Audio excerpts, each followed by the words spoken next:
Malaki ang ginagampaang papel ni Bandot Quezon sa larangan ng showbiz noong dekada 90 bilang sikat at prominenteng child star dahil lumulutang siya sa lahat ng mga pelikula, mapa-comedy man, action movie at love story bilang isang maamong anak gwapo sa kanyang kadalasang ginagampaang papel.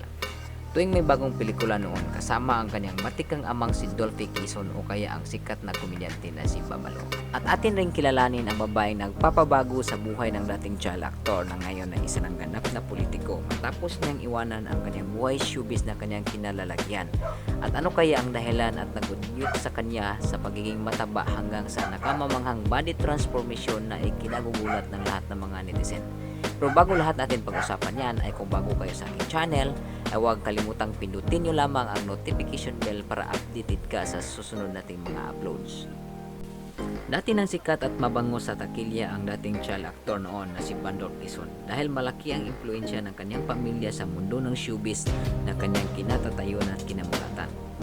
Marami ang humanga kay Bandot noong kanyang kabataan dahil maamo at sobrang cute nga naman ng aktor sa kanyang tiyabing pangangatawan na kadalasan inaabangan ng karamihan tuwing may bagong pelikulang parating sa mga sinihan. Sobrang nakakatuwa kasing panoorin ang pagkabata ni Bandot noon, lalo na't isa rin siyang magaling na komedyanting aktor gaya ng kanyang ama.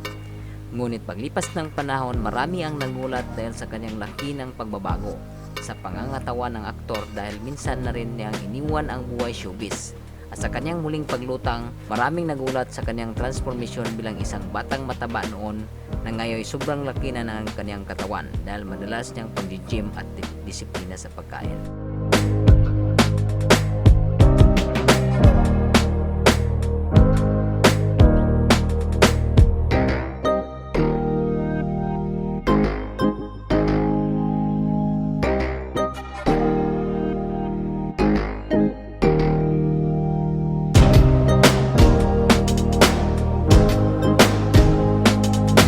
Ipinakita ni Bandot sa kanyang Instagram post ang mga pagkain na bahagi ng kanyang diet, kung paano niya naabot ang malusog na pangangatawan at ikinagulat sa mga netizen online at sa publiko sa kanyang malaking pagbabago na may caption na "Salamat sa healthy at masarap na breakfast."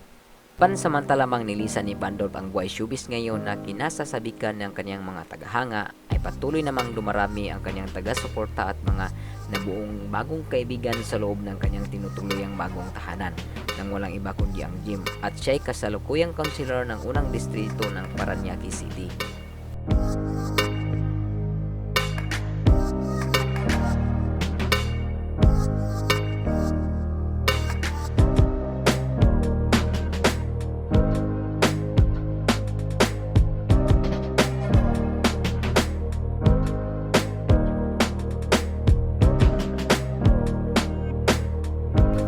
Ang gwapong aktor ay nakatagpo ng forever at noong taong 2007 ay ikinasal siya sa babaeng nagbigay sa kanya ng sobrang kaligayahan sa buhay at ang kanyang sandalan sa hirap at ginhawa.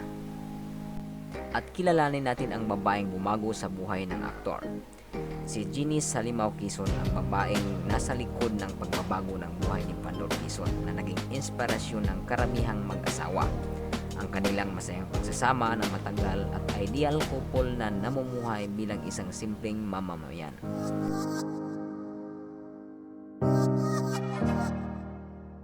Ang kanilang simpleng pamumuhay ay naging daan sa kanilang masayang pagsasama bilang inspiring couple at malayo sa mga mata ng mapaghusgang media. At ayon umano sa mag-asawa na kaya matagumpay ang kanilang pagsasama ng matagal dahil pinaghahalaga nila ang bawat isa. Kahit gaano pa umano kabisi ang kanilang mga sarili dahil sa kanilang ginagampanan bilang isang individual, ay kanila pa rin pinaglaanan ng panahon para sa isa't isa, lalo na para sa kanilang anak. Naikwento rin ng mag-asawa na ang kanilang masayang pagsasama ng matagal ay bilang isang ideal couple ay dapat tapat sa bawat isa sa anumang panahon. May sikreto umano kung paano mamuhay ng masaya at matagumpay bilang mag-asawa. Kailangan umanong magkaroon ng madalas na family bonding, gaya ng paglalakbay kasama ang buong pamilya, sabay manood ng konsyerto at iparamdam na always special ang bawat isa, sabay mag-celebrate sa lahat ng pagtatagumpay, at higit sa lahat ay modelo bilang isang magulang para sa kanilang mga anak. Biniyayahan ng isang malusog at gwapong anak na lalaki ang ideal couple na Quezon. At marami rin mga netizen na nakapansin at humanga dahil nakitaan rin na may malaking potensyal ang kanilang anak na mabigyan ng break sa mundo ng showbiz. At baka raw mas malayo pa ang marating ng kanilang anak balang araw kung sakaling papasok siya sa industriya ng showbiz. 15 taon nang nagmamahalan ang mag-asawang Bandolp at Ginny. Wala pa rin daw kupas ang kanilang sobrang sweet kada minuto. Dahil sobrang mabait raw ang asawa ng aktor at super caring. At super clingy naman si Bandolp mapa hanggang ngayon. Lubos na ipinagmamalaki ni Bandolp ang babaeng nasa likod ng kanyang malaking transformasyon, pisikal man o emosyon. Dahil umano sa asawa niya naging mature siya at sinisikap niya umano palagi ang pagiging ideal dad para sa kanilang anak. At minsan na rin sinabi ng aktor na napamahal na rin siya sa mundo ng politika dahil marami siyang naging karanasan nito at napamahal na rin siya sa kanyang bagong trabaho bilang servant sa gobyerno. Malayo man siya sa mata ng kamera ngayon ay minsan napasabak pa rin siya sa mga imbitasyon sa mga sikat na programa para makunan pa rin ang kanyang kalagayan kahit pansamantalang inilisan na niya ang showbiz. Ngunit ayon sa aktor, minsan raw ay nagugunitan niya ang mga panahon na kanyang kinabibilangan noon bilang isang sikat na child star.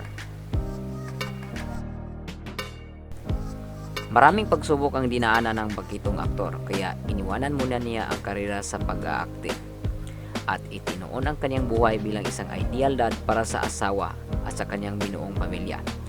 Naibahagi rin ng aktor na isang sikat na talk show na nais niyang baguhin ang mga negatibong pananaw sa mata ng mga mapaghusgang media ukol sa kanyang mga masalimuot na karanasan noong siya'y nasa poder pa ng showbiz.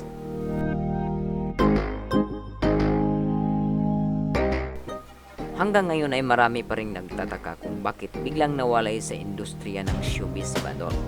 Kahit na maganda ang takbo ng kanyang buhay sa mundo ng pelikula noon. Hindi lang ordinaryong showbiz personality ang kanyang kinabibilangan, kundi isang dating sikat na child star noong dekada 90. Hindi man natin matukoy ang mga totoong kadahilanan ng kanyang pagdisan, ay masaya pa rin tayo dahil isa si Bandolp Quezon na nakatatak sa ating isipan bilang isang dating magaling na komedyanteng child actor at bahagi na rin siya sa ating lipunan na may malaking papel na nakasulat sa kasaysayan ng industriya ng showbiz. Marami pa rin sa kanyang taga-suporta at tagahanga na umaasang makita at masilayan muli si Bandolp sa iba't ibang pelikula dahil nakakasabik nga naman makita ang dati mong iniidolo. Ngunit, isa lang ang nais iparating bilang kanyang taga-suporta. Kahit anong buhay ang kanyang tatahakin, takilya man o politika, ay susuportahan pa rin natin dahil siya lamang ang tanging may hawak sa kanyang mundo at kung saan siya komportable at masaya ay choice niya yun. Kung nagustuhan ninyo ang aking video ay huwag kalimutang mag-iwan ng likes at i-comment nyo na lamang ang inyong mga suggestion para ating pag-usapan. Maraming salamat!